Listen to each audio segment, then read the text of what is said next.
안녕하세요. 저는 40대 중반의 남자입니다. 가만히 있어도 땀이 송송 맺히는 요즘에는 왜인지 외할머니가 해주시던 콩국수가 생각이 나는데요. 오늘도 점심에 회사 식구들과 맛집이라는 곳에 가서 줄을 서 먹는데 외할머니가 더 생각이 나 할머니와 저와의 이야기를 사연으로 써보자 싶어 이렇게 컴퓨터 앞에 앉았습니다. 할머니와 저와의 이야기를 하려면 먼저 저희 부모님의 이야기부터 해야 할 것 같네요. 저희 어머니와 아버지는 초등학교 1학년 때 짝으로 만난 것을 시작으로 친구가 되셨다고 하더라고요.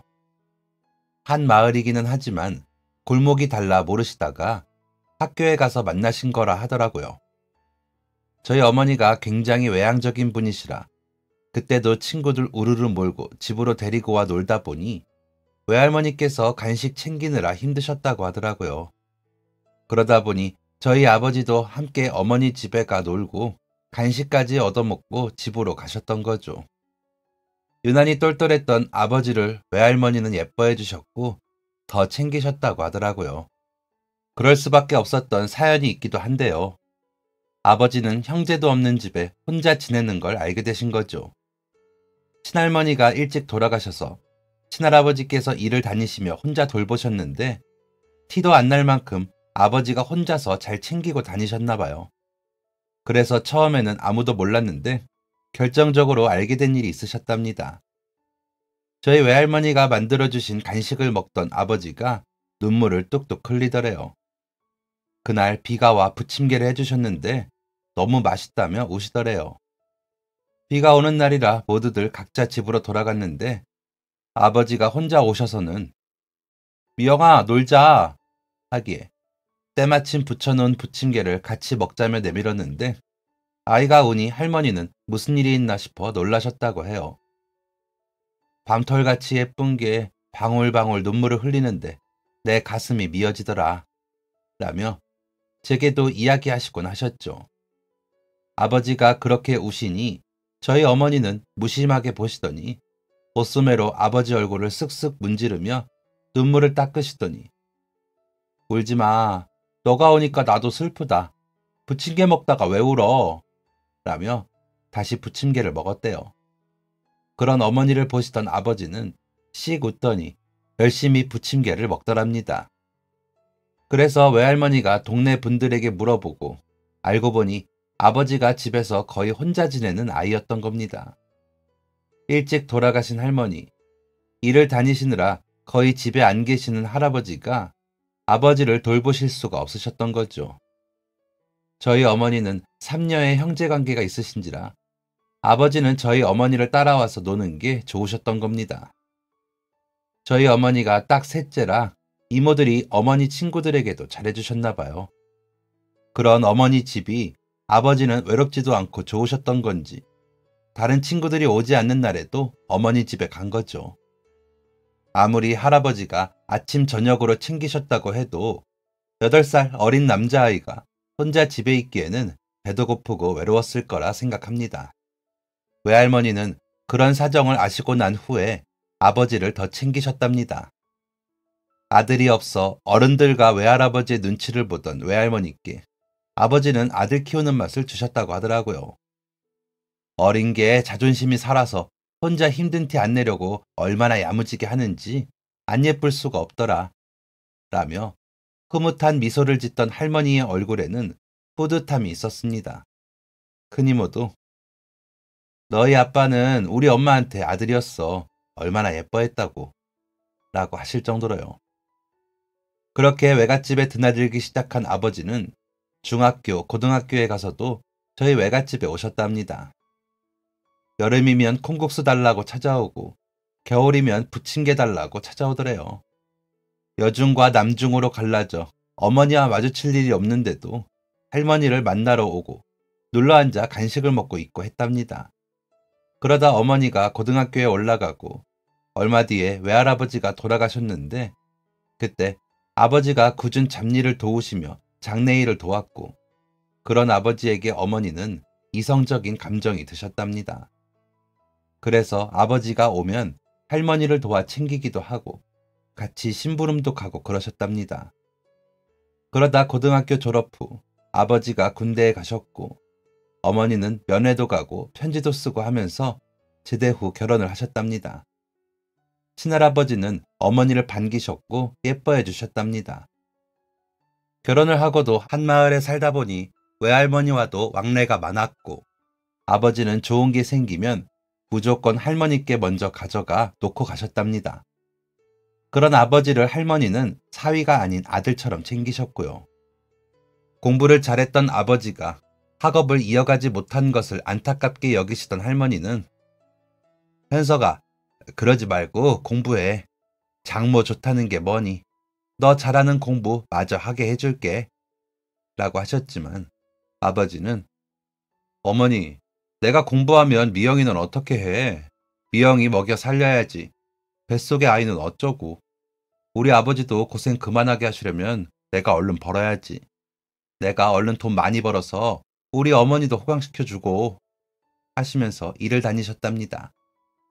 그러다 할아버지께서 쓰러지셨고 병원비를 벌겠다며 공장의 잔업까지 다 하시고 야근 당직도 다 하셨답니다.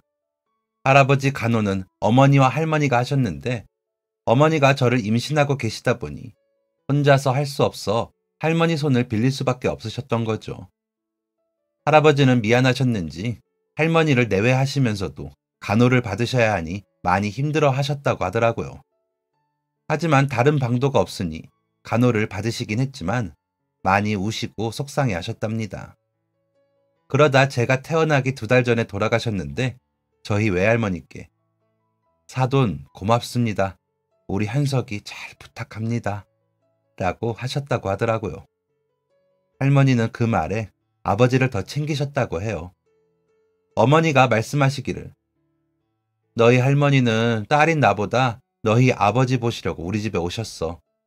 너가 아버지를 꼭 빼닮은 걸 얼마나 좋아하던지. 너희 이모들이 내 자식들은 본체만치 한다고 삐질 정도였다니까. 이모부들도 너희 아빠만 사위냐고 서운하다고 할 정도였어. 라고 하시더라고요. 그런 아버지가 갑자기 돌아가시고 외할머니는 너무 괴로워하셨답니다. 저희 아버지가 일하시던 공장의 기계가 폭발하면서 그 곁에 있다가 돌아가셨는데 아이고 현석아, 너를 공부를 시켰어야 했는데 일만 하다가 죽다니 라며 쓰러지실 정도였다고 하더라고요. 그날도 대신 야근을 서느라 공장에 계셨던 아버지셨기에 어머니도 그 애달픔이 너무 크셨답니다. 새 돌도 지나지 않은 제가 아빠를 찾으며 올 때는 어머니는 더 눈물이 나셨답니다. 외할머니는 그런 어머니를 가여워하시면서도 아버지를 그리워하셨답니다. 어머니는 저를 키워야 하니 아버지와 살던 집을 팔고 할머니 댁으로 들어가셨답니다. 그러고는 엄마, 우리 혁수 현석이 대신 좀 키워줘. 나는 이제부터 나가서 돈을 벌 거야. 그런데 내가 뭘 알아. 무조건 나가서 배워야지. 그런데 혁수까지 달고 일 못해. 엄마가 좀 봐줘. 내가 생활비랑 애 키우는 데 들어가는 돈은 벌어서 댈게. 젊은 나이에 과부된 딸 사정 좀 봐주라. 라고 하셨대요. 그랬더니 할머니는 저를 안으시면서 내가 그 정도는 하지 못하겠니? 우리 현석이 저 세상에서도 근심 안 하게 내가 잘 키우지. 걱정 말고 너 하려는 거 해봐. 라고 하시더래요. 그날부터 저는 어머니가 아버지 역할을 하시고 외할머니가 어머니 역할을 하는 집의 아이로 자랐습니다. 어머니는 처음에는 여러 일을 배우려 여기저기 다니셨는데 그중 미용일이 맞으셨나 봐요. 그래서 제법 큰 미용실에 취직을 하셨는데 제법 솜씨가 좋으셨는지 어머니를 찾는 손님이 늘기 시작했다고 하더라고요. 원래도 손재주가 좋은 편이셨는데 미용일도 금방 배우셨던 거죠.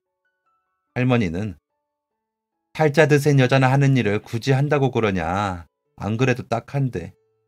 라고 하시긴 했지만 그래도 번듯하게 출근하는 어머니를 위해 아침 밥상부터 저녁 밥상에 반주까지 준비를 해주셨답니다. 고단할 때는 딱 한 잔만 마시고 자는 거야. 그래야 푹 자고 피로가 풀려서 내일 아침에 거뜬히 일어나지. 라며 늦은 저녁을 드시는 어머니 곁을 지키시기도 했고요. 어머니는 나이 든 할머니께 저를 맡기고 죄송한 마음에 할머니가 하자는 대로 다 하셨답니다. 그래서인지 어머니와 할머니는 사이가 무척 좋으셨습니다. 가끔 의견이 어긋나 한동안 말씀을 안 하시기도 했지만 저녁이 되어 어머니가 퇴근을 하시고 나면 다 풀린 듯이 아무렇지 않게 말씀을 나누고는 하셨고요. 어머니가 출근을 하시고 저를 안고는 간혹 에휴, 현석이가 있었으면 저게 고생을 덜 할 텐데 고생만 하다가 간 안쓰러운 사람 잊지도 못하고 어쩌나 라며 타령을 하듯 흥얼거리기도 하셨습니다. 노래도 아닌데 너무 슬프고 허탈하게 느껴져 마음에 박히는 느낌이었다고 할까요? 할머니 품에서 듣고 때로는 할머니 등에서 들으며 자라서 그런지 가끔 저도 그 가락을 흥얼거리기도 하고요. 그러고 나면 할머니가 사무치게 그립습니다. 제 얼굴을 빤히 들여다보시면서 아이고 잘생겼다. 우리 현석이 아들이 맞네. 똑 닮았어. 다른 건 다 닮아도 명 짧은 건 닮지 마라. 하시고는 쓰다듬으며 웃던 그 얼굴이 너무 그립습니다. 거칠면서도 따뜻한 그 손길에 제 마음이 따뜻해졌거든요. 제게도 할머니는 여름이면 콩국수, 겨울이면 부침개를 자주 해주셨습니다. 어린 제게도 맛있었죠. 제가 학교에 다니기 시작하면서 할머니는 제게 기대가 크셨습니다. 아버지가 공부를 잘하셨기에 저도 잘할 거라고 생각을 하셨던 거죠. 제가 입학식을 할 때 그러셨거든요. 혁수야, 공부 열심히 해. 할미가 대학까지 보내줄 테니까. 너희 아버지에게 못해준 거 너한테 다 해줄 테니까 공부만 열심히 해. 라고요. 그런 할머니께 저는 네. 라고 웃으며 대답을 하고는 신나게 놀았습니다. 그렇다고 아예 기본기가 없던 것은 아니었지만 노력하지는 않았던 것 같습니다. 그런 저를 할머니는 처음에는 무섭게 혼을 내셨습니다. 어쩌려고 이래? 너도 공장에서 일하다 큰일 나려고 그래? 너희 아빠는 시험만 봤다 하면 100점이었어. 라며 큰 소리를 내셨죠. 오히려 어머니가 머리는 나 닮았나 보지? 냅둬. 하기 싫은 공부 억지로 시켜서 뭐해? 하고 싶은 거 하면 돼. 라며 제 편을 들어주셨고요. 어머니가 새로 차린 미용실이 제법 잘 돼 바쁘셨는데도 그러셨습니다.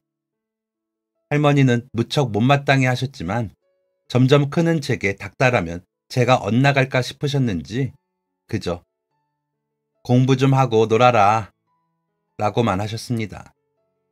아버지 제삿날이 다가오면 제사 음식을 하시면서 우리 현석이가 너보고 깜짝 놀라겠다. 어디서 저런 놈이 내 아들로 나왔나 싶어서 라고 하실 때도 있었죠.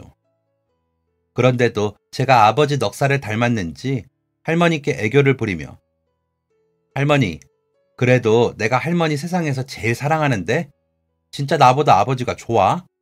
하고 물으면 대답 대신 환하게 웃으셨습니다.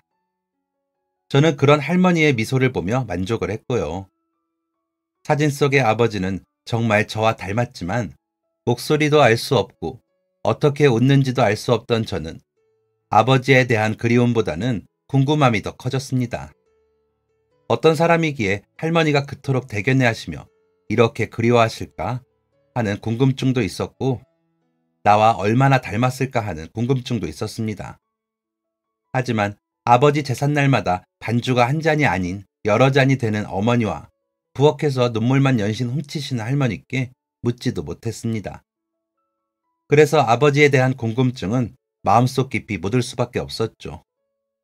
가끔 이모들이 저를 만나면 아휴, 너는 진짜 너희 아빠 판박이다. 웃을 때가 더 닮았어. 라며 하시는 말을 듣고 거울을 보며 괜히 웃어도 보고 이리저리 얼굴을 비추며 아버지 사진과 비교하기만 할 뿐이었죠. 그러다 제가 중학교 2학년 때쯤 아버지 제사를 치르고 상을 치우는데 그날따라 유난히 음복을 길게 하신 어머니께서 저에게 너희 아빠는 야간 대학이라도 다니고 싶어 했어. 집안 형편만 아니었어도 대학에 가려고 했는데 못 갔거든. 나는 아예 갈 생각이 없었는데. 그러더니 너가 태어나고 두돌인가 됐을 때 그러더라. 우리 혁수한테 자랑스러운 아버지가 되고 싶어서 야간 대학이라도 다니고 싶다고. 그래서 그러라고 했는데 그렇게 사고가 나서 라더니 펑펑 우시더라고요. 어머니가 그렇게 우시는 걸 처음 본 저는 당황스러운 마음에 어쩔 줄을 몰라 허둥지둥 거리고 있었습니다. 그런데 할머니께서 부엌에서 눈물을 닦으시고 나오시더니 안 그래도 아버지 없이 혼자 마음 삭히는 애 앞에서 이게 무슨 짓이야. 음복했으면 들어가 자. 현석이가 와서 보고 놀라서 가겠다. 잘 버티다가 이게 무슨 짓이니? 자, 들어가. 라며 어머니를 방으로 들여보내셨습니다. 그러시더니 저에게 여자 혼자 어린아들 건사하고 나가 돈 버는 게 쉬운 일이 아니야. 그러니까 공부 열심히 해. 너희 아버지 닮아서 잘할 건데 왜 안 해?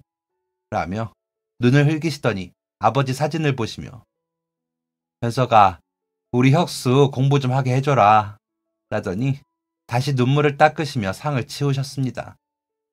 할머니와 어머니의 훌쩍이는 소리와 함께 밤이 깊어가던 그날을 지금도 잊을 수가 없습니다. 제가 처음으로 나태한 제 스스로에게 죄의식을 가진 날이거든요. 어떻게든 어머니와 할머니를 기쁘게 해드리고 싶다는 열망을 가진 날이기도 하고요. 그 후로 제가 몸도 마음도 자라면서 이모부들께서 돌아가며 저를 데리고 목욕탕도 데려가 주시고 면도하는 법도 알려주셨습니다. 처음으로 면도를 하고 상처가 나 밴드를 붙이고 집으로 간 날에는 할머니가 세상이 끝난 것처럼 걱정을 하셨습니다. 세상에 면도하다가 그 예쁜 얼굴 다 해먹겠다. 이게 뭐니? 어휴. 라며 얼굴에 연고를 바르고 또 바르셨죠. 어찌나 자주 연고를 바르셨는지 흉터도 안 남고 나아지더라고요. 그런 할머니를 위해 제가 할 수 있는 일은 단 한 가지, 공부를 하는 일이었습니다. 그래서 최선을 다하진 않았지만 전보다 조금 더 공부를 해 성적을 올렸습니다. 할머니는 거봐라, 하면 잘하지 않니? 라면서 기뻐하셨기에 꾸준히 제가 할 수 있는 선에서 공부를 했습니다. 하지만 고등학교에 올라가며 상황은 많이 달라지더군요. 사춘기가 온 건지 다 싫고 다 귀찮아지더라고요. 핑계 같지만 한 친구가 그래봤자 애비 없는 자식이 뭐가 잘났다고 라고 하는 말을 들었거든요. 그 친구와 나름 가깝다고 여겼기 때문에 그 배신감은 이루 말할 수가 없었습니다. 대단한 일이 있었던 것도 아니었습니다. 그저 그 친구보다 시험 한두 문제 더 맞았을 뿐이죠. 그랬다고 뒤돌아 제가 없는 자리에서 그런 험담을 하는 그 친구를 흠씬 두들겨 패줄 수도 있었지만 충격을 받아서인지 그 자리를 서둘러 벗어나기 바빴습니다. 그 후로 저는 뭘 하든 자신감이 없어졌습니다. 어차피 애비 없는 자식이라던 그 친구의 말이 계속 맴돌았고 다른 아이들이 저를 보며 그렇게 쑥덕거린다고 생각하니 도저히 뭘 할 수가 없더라고요. 공부도 전처럼 하지 않고 나가지도 않고 방 안에 있는 저를 한동안 어머니와 할머니는 모르는 척 하시더군요. 그러다 제가 고2쯤 올라갈 무렵에는 도대체 뭐가 문제니? 라고 시작된 어머니의 말들이 속사포같이 터져 나왔습니다. 혁수야, 너가 돈 대줄 엄마가 없어? 너 뒷바라지 하느라 몸 아낄 줄 모르는 할머니가 없어. 왜 그래? 고등학교에 갔으면 더 열심히 해야지. 왜 점점 더 안 해? 라며 저를 몰아붙이시는 어머니 앞에서 저는 엉엉 울면서 어차피 그래봤자 애비 없는 자식이잖아요. 라고 소리를 쳐버렸습니다. 그 말에 놀란 어머니와 할머니는 저를 보시기만 하시다가 할머니가 오셔서 제 뺨을 때리시더군요. 이놈의 자식이 어디서 그런 말을 해? 너가 애비가 왜 없어? 그 사고만 아니었어도 버젓이 살아서 공부에 훌륭한 사람이 됐을 거다. 라며 소리도 치시고요. 그러고 난 할머니의 손은 부들부들 떨리고 있었습니다. 아니, 온몸을 덜덜 떨고 계셨죠. 하지만 저는 거기서 멈추지 못하고 아버지라는 사람 살았어도 공장이나 다니면서 매일 술만 마셨겠죠. 그러니까 내가 공부를 하든지 말든지 참견 마세요. 내가 다 알아서 해요. 라며 소리를 치고 방문을 닫아버렸습니다. 그러고는 며칠을 밥도 안 먹고 학교도 가지 않았습니다. 화장실도 새벽에 아무도 없을 때나 가고 아예 방 밖으로 출입을 하지 않았죠. 그러길 한 3일 했나? 새벽에 화장실을 가려고 방문을 나섰는데 할머니가 서 계시더라고요. 저는 깜짝 놀라 흠칫했는데 그런 저와 눈도 맞추지 않고 할머니는 제 방으로 뚜벅뚜벅 걸어 들어오셨습니다. 그러더니 아버지 어릴 적부터 제가 태어날 때까지 사진과 아버지가 썼다던 일기, 공부한 책들을 제 책상에 올려놓고는 이게 다 너희 아버지가 하던 거야. 더 크면 보여줄까 했는데 너 이렇게 마음 못 잡는 거 보고 도저히 안 되겠다. 쭉 봐. 보고도 생각이 안 바뀌면 나도 어쩔 수 없다. 하지만 보고 생각이 바뀌면 너가 앞으로 어떻게 해야 할지 생각해보고 내일 아침에 이야기해. 라더니 나가시더라고요. 모두의 말처럼 아버지와 저는 어린 시절 사진부터 많이 닮아있더군요.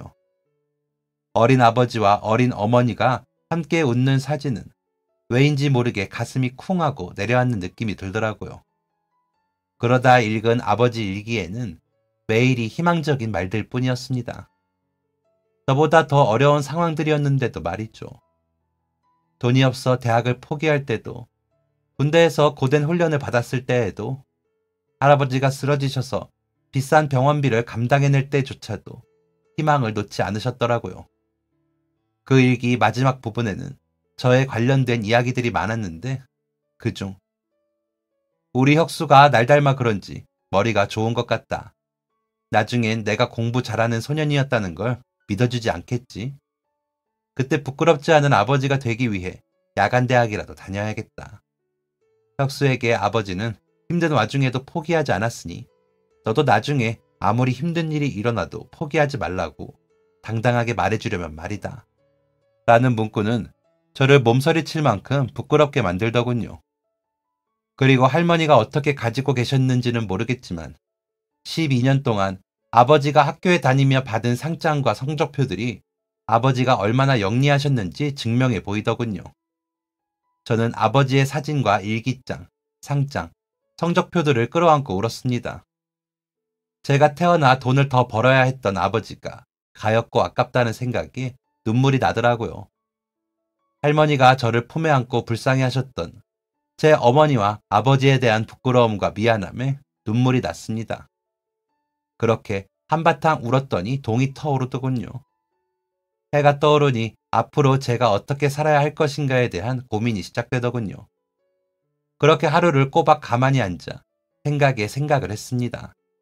구체적으로 떠오르는 것은 없었지만 지금 이렇게 있는 것은 안 된다는 생각과 앞으로 나에 대한 고민을 더 하고 나의 미래에 대한 고민을 더 해야겠다는 생각이 떠오르더군요.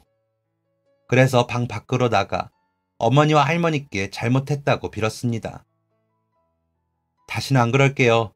제가 잘못했어요. 죄송해요. 라며 무릎을 꿇고 우는 저를 본 할머니와 어머니께서는 저를 일으켜 앞으로 안 그러면 돼 라고 해주셨습니다. 그러더니 할머니는 미리 끓여놓은 죽을 저에게 먹이셨고 그날 저녁까지 계속 음식을 만들어 먹이셨습니다. 죽을 먹고 기운을 차린 저는 일단 깨끗이 씻고 면도까지 마치고 다시 학교에 나갈 준비를 했습니다. 가방을 싸는데 손이 벌벌 떨려 학교에는 도저히 못 가겠더라고요. 그래서 어머니와 할머니께 학교를 그만두고 검정고시를 보겠다 말씀을 드렸습니다. 그런 저에게 어머니는 그래, 너가 그렇게 하고 싶으면 그렇게 해.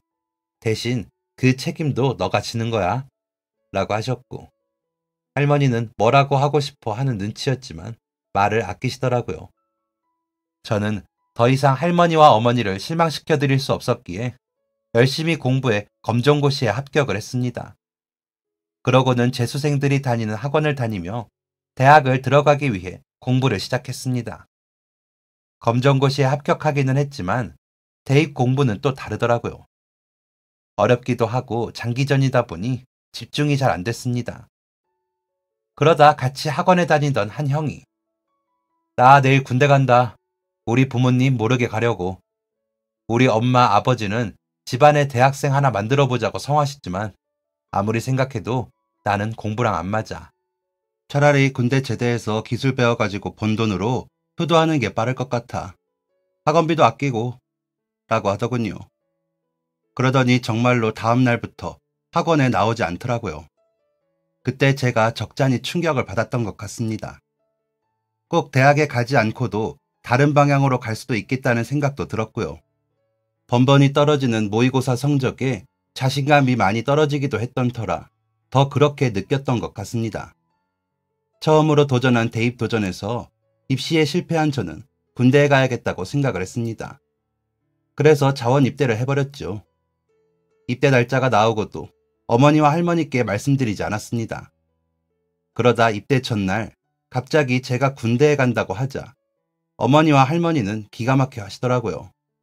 그러시더니 그런 것까지 지 아버지와 똑같다 하시며 혀를 차셨습니다. 입대 날 아침 일찍 일어난 제 머리를 어머니께서 직접 깎아주시며 잘 다녀와. 가서 많이 생각해. 너가 어떤 사람이 되고 싶은지 알았지? 라고 하셨습니다. 눈물을 글썽이시고 울먹거리셨지만 최대한 담담히 저를 보내주시려고 노력하셨습니다. 할머니는 어린 아이처럼 우시더라고요. 그런 할머니께 할머니, 시간 금방 간대. 휴가도 부지런히 나올게.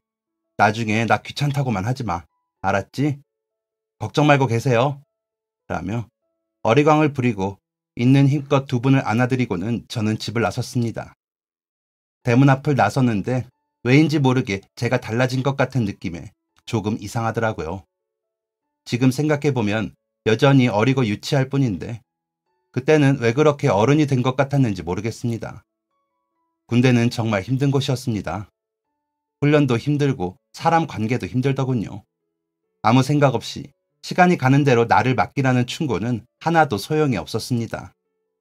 그저 내가 놓친 여러 가지 일들과 하지 말았어야 했던 내 과거의 잘못들에 대한 후회만 밀려오는 시기가 지나자 앞으로 다가올 미래에 대한 고민만 몰려왔습니다. 인생의 중요한 고민을 하며 여전히 힘든 훈련을 받아야 했고 맞지 않는 사람들과 섞여 부딪히고 이겨내야 했습니다. 괴로웠습니다. 정말 뛰쳐나갈 수 있다면 가고 싶을 정도로요. 하지만 그렇게 끝나지 않을 것 같던 군생활도 마치는 때가 오더군요. 물론 미래에 대한 걱정에 여전히 괴로웠지만 그래도 인생의 한 고비를 넘겼다는 생각에 홀가분한 기분도 들었습니다. 말년 휴가를 나왔는데 할머니가 현서가 너 좋아하는 김치찌개 끓였어 하시기에 할머니 나 혁수인데? 라고 했더니 할머니가 당황하시면서 누가 뭐래? 혁수 밥 먹어 라고 하시는데 저는 그저 실실 웃었습니다. 아버지 대신 효도하겠다는 생각도 했죠. 제대를 하고 집으로 돌아오니 저를 안고 할머니가 우시며 현서가 잘 왔다 잘 왔어 라고 하실 때도 그저 너무 좋아서 아버지 이름이 나왔나 보다 했고요. 그저 제가 뭘 해야 할까에 대한 고민만 하느라 할머니가 이상해지시는 것도 눈치채지 못했습니다. 번번이 찌개를 태우시고 밥통의 버튼을 누르지 않아 밥이 되지 않을 때도 그저 깜빡하셨나 보다. 그냥 좀 피곤하신가 보다 했고 할머니가 하루 종일 잠을 주무셔도 몸살이 나셨나 했습니다. 할머니가 선체로 소변을 보시기 전까지는 말이죠. 아침에 일어나 밥을 지으면서 달걀을 3개나 바닥에 떨어뜨리셨을 때 알았어야 했는데 그 정도 실수는 누구나 할 수 있다고 생각했습니다. 우리 할머니는 오래오래 건강하게 제 곁에 있을 거라고 장담했었죠. 그러고는 할머니보다 다른 문제들이 눈에 보일 뿐 할머니는 우선순위가 아니었습니다. 어머니도 돈을 더 벌어 어머니의 노후와 저의 미래에 투자하실 생각만 하셨지 할머니가 쓰러져 가고 계신 것을 모르셨더라고요. 그렇게 각자의 자리에서 최선을 다하기만 하면 되는 줄 알았습니다. 그러는 동안 할머니는 점점 스스로가 낯설고 어색해지셨습니다. 그러다 어느 날 밤 거실 한복판에서 소변을 보시며 나 목말라 물 좀 줘 라고 하시더라고요. 그러더니 흘러내린 소변을 보시며 놀라서는 그 자리에 주저앉으셨습니다. 그때까지도 몰랐습니다. 할머니의 머릿속이 뒤죽박죽이 되고 있다는 것을요. 급하게 병원에 모시고 가 이리저리 검사를 받으면서도 신장이나 간 같은 장기들이 이상이 있나 싶어 걱정을 했습니다. 그런데 검사 결과를 본 의사 선생님께서는 할머니가 치매라고 하시더군요. 아직 경증이라 약을 먹으면 진행 속도는 지연시킬 수 있다며 시간 어긋나지 않게 약을 복용하게 하라고 하시면서 가족들이 점점 더 힘드실 거예요. 환자는 본인이 그러는 줄도 모르고 하니까요. 지금 상태로는 약을 드시면 조금 차도가 있긴 할 거예요. 그래도 마음의 각오를 하시는 게 좋습니다. 라고 하시더라고요. 저는 그날부터 할머니 곁을 지키기로 했습니다. 어머니는 여전히 미용실 운영을 하고 계셨고 이모들은 손자 손녀들을 봐주느라 정신이 없었으니까요. 딱히 제 일이 없는 제가 하는 게 맞기도 했고 제가 하고 싶기도 했습니다. 처음에는 아무것도 모르고 약만 시간 맞춰 드리고 할머니가 실수하시지 않도록 제가 대신에 집안일을 하는 게 다였습니다. 하지만 할머니는 점점 더 선망 증상이 심해지시더니 사람을 알아보지 못하는 일들이 번번이 일어났습니다. 이모들을 알아보지 못하시고 이모부들을 보고 무섭다고 숨으셨습니다. 어머니에게는 할아버지를 깨어낸 첩이라며 물건을 던지기도 하셨습니다. 하지만 제게는 여전히 다정하셨고 챙기려 하시더군요. 현석이라고 부르시면서요. 그러면서 현석아, 아줌마가 도와줄게. 공부해. 대학 가. 포기하지 마. 너희 아버지께도 아줌마가 잘 말해줄게. 너가 학교에서 이렇게 성적을 잘 봤는데 왜 학교를 그만둬? 얼른 공부해. 아줌마가 너 좋아하는 콩국수 해줄게. 라며 속삭이셨죠. 그러시더니 제가 책상 앞을 떠나지 못하도록 곁을 지키셨습니다. 저는 묵혀두었던 책들을 꺼내 공부하기 시작했습니다. 그렇게 저를 지키실 때 제일 멀쩡하게 보이는 할머니를 외면할 수가 없더라고요. 제가 공부를 하고 있으면 현석아, 아줌마가 간식 만들어 올까? 부침개? 아니면 너 좋아하는 콩국수? 아니면 고구마 구워줘? 라며 행복한 표정으로 바라보시기도 했고요. 그러시면서 아프시기 전처럼 음식도 하시고 화장실도 제대로 가시기도 했습니다. 그러다 보니 저는 아버지인 척 공부를 할 수밖에 없게 되더라고요. 아줌마, 수학에서 이 부분이 제일 재미있어요. 제가 좋은 대학에 가서 아줌마한테 이 은혜 꼭 갚을게요. 라고 하자 할머니는 정말 기쁘다는 표정으로 박수까지 치시며 어휴, 우리 현석이는 어쩜 말도 이렇게 예쁘게 할까? 진짜 현석이가 아줌마 아들이었으면 좋겠다. 라고 하시더라고요. 할머니의 성화에 공부하는 척 앉은 책상에서 오랜만에 본 책들은 전보다 더 잘 머리에 들어오더라고요. 그러다 보니 점점 더 빠져들어 진짜로 공부를 하게 됐고요. 하지만 할머니를 돌보며 공부를 하는 건 쉽지 않았습니다. 하지만 짬이 나는 대로 앉아 공부를 하였고 할머니는 그런 제 모습을 보며 좋아하셨습니다. 어떤 날은 공부하는 제 뒷모습을 보시면서 현석아, 아줌마 잠깐만 졸고 일어나서 밥 해줄게. 라고 주무시고 일어나 아유, 우리 혁수가 웬일로 책상 앞에 앉았니? 라고 정신을 차리시기도 했기에 저는 할머니와 지내는 대부분의 시간들을 공부하는 데 썼습니다. 그렇게 공부를 하다가 갑자기 제가 어느 정도인지 궁금해지더라고요. 그래서 모의고사 문제집이라고 쓰인 문제집을 사서 푸는데 성적이 꽤나 좋게 나오더라고요. 그래서 유명 학원에 찾아가 실력 테스트를 받아보니 전 과목이 우수한 정도로 나오더라고요. 이게 무슨 일인가 싶어 어안이 벙벙하다가 이대로는 아쉽다는 생각이 들더군요. 하지만 그 당시 제 나이가 23이 지나고 있었는데 대학에 입학해 신입생으로 다닐 생각을 하니 좀 부끄럽더라고요. 그런데 그날 저녁 마침 제 마음을 들여다보시듯이 할머니께서 제게 대학 가야 해. 그래야 현석이 너가 살아. 대학 가. 라며 눈물로 호소를 하시더라고요. 그래서 아주머니, 내가 대학 가면 아주머니랑은 누가 같이 있어요? 나는 지금도 좋아. 라고 하자 안 돼. 그러다 너 공장 가면 불나서 죽어. 아줌마 꿈에 그렇게 나왔다니까. 라며 책을 제 손에 들려주시더니 공부해. 그래야 너가 살아. 얼른. 이라고 하시는데 저도 눈물이 나더군요. 아버지를 살리고 싶은 할머니의 어머니, 할머니의 기억을 바꾸었을 수도 있겠다 싶어 마음이 아프면서도 얼마나 속상하셨으면 정신을 놓으시면서도 그 기억만은 가지고 계실까 싶어 속상하더라고요. 그래서 대학에 가기로 결심을 했습니다. 아버지가 가려고 하시다가 못 가셨다는 한의대에 도전하기로 마음을 먹고 어머니께도 말씀을 드렸습니다. 어머니는 그런 저를 안고 우시면서 힘들면 다른 길도 있어. 아버지 대신으로 억지로 가려고 하지 마. 혁수, 너가 진짜로 하고 싶은 일이라면 해봐. 라고 하시더라고요. 그런 어머니의 말씀을 들으니 더 간절해지고 더 해내고 싶어졌습니다. 그래서 최선을 다해 준비를 했습니다. 하지만 첫 도전은 보기 좋게 실패로 끝났습니다. 두 번째에는 꼭 합격하겠다고 더 열심히 했지만 그때도 불합격이더군요.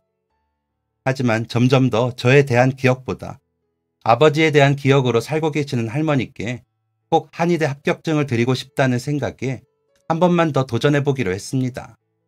그러고는 한의대에 합격을 했습니다. 26살이나 되어서야 받은 합격증이 너무 설레고 좋더라고요. 할머니께 합격증을 보여드리고 열심히 공부해서 할머니 병을 고치겠다는 다짐도 했죠. 그러면 할머니가 다 나아져 예전의 할머니로 돌아가 저를 다정히 불러주시진 않을까 하는 행복한 상상까지 해버렸습니다. 하지만 할머니는 점점 더 심한 환청과 환시를 겪으시며 힘들어하셨고 점점 운동 능력이 없어지며 말씀도 못하고 누워만 계시다가 제가 한의대를 졸업도 하기 전에 돌아가시더라고요. 여기저기 치매에 좋다는 기록을 보고 약재를 다려드리기도 해보고 혈액순환에 좋다는 찜질도 해드렸는데 그저 우리 현석이가 드디어 한의대를 가서 이 아줌마는 너무 좋아. 덕분에 내가 호강하네. 라며 웃으실 뿐이었습니다. 그럼 괜히 돌아가신 아버지를 질투하기도 했습니다. 할머니께 도대체 어떻게 하셨기에 이렇게 할머니 마음을 독차지하셨는지 말이죠. 그런데 그 의문은 할머니가 제 손을 잡고 우리 미영이랑 혁수 잘 부탁해. 혁수가 삐졌나 봐. 할미 보러 안 오네. 라고 하시며 가쁜 숨을 몰아쉬시던 할머니의 말에서 다 풀렸습니다. 그렇습니다. 할머니는 어머니와 제가 아버지가 계신 세상에서 행복하길 바라셨던 거죠. 그 마음을 알고 나니 저는 더 조바심이 났습니다. 할머니가 조금이라도 더 저희 곁에 계셔주시길 바랐으니까요. 그런 조바심을 지나쳐 할머니는 의식이 없어지셨고 병원 응급실을 거쳐 중환자실에 20일 정도 머무시다가 돌아가셨습니다. 말씀을 하실 수 있으실 때까지 저는 혁수가 아닌 현석이로 부르셨지만 저는 더 이상 아버지를 질투하지 않았습니다. 할머니의 진심을 알았으니까요. 어머니는 할머니가 돌아가시고 한동안 마음을 못 잡으셨습니다. 미용실도 못 나가시고 아침 저녁으로 눈물만 흘리셨죠. 저에게 현석이라고 하셨던 것만큼 막내딸에 대한 걱정이 깊으셨다는 걸 어머니도 아셨으니까요. 우리 엄마는 나 때문에 고생만 하다가 아프다 돌아가셨어. 라며 우셨습니다. 이모들은 그런 어머니께 야, 그래도 너는 같이 모시고 살면서 엄마 사랑 다 받았다. 모시고 사느라 고생했어. 엄마가 너 때문에 고생한 게 아니라 너 덕분에 그만큼 좋으셨던 거야. 매번 너희 자랑이셨어, 엄마는. 우리가 너희한테 할 말이 없다. 나름 먹고 산다는 핑계로 엄마를 너무 등한시한 우리가 나쁘지. 너가 왜 나빠? 고마워. 고생했어. 라고 하셨습니다. 어머니는 이모들 품에서 한동안 아이처럼 우시더라고요. 제가 중학생 때 아버지 제삿날처럼요. 그리고 이제는 저도 두 아이의 아버지가 되었고 어머니는 할머니를 빼닮은 할머니가 되셨습니다. 여전히 제 걱정뿐이시죠. 오죽하면 한의사인 저에게 건강 잘 챙기라고 잔소리를 하실 정도니까요. 저희 병원에 치료받으러 오셔서도 잔소리를 하신다니까요. 의사는 저인데요. 직원들 보기에 민망할 때도 있지만 그래도 대부분 웃고 넘기려고 합니다. 그래야 어머니 마음이 편하시다면 잔소리 들어드리는 것도 효도인 것 같아서요.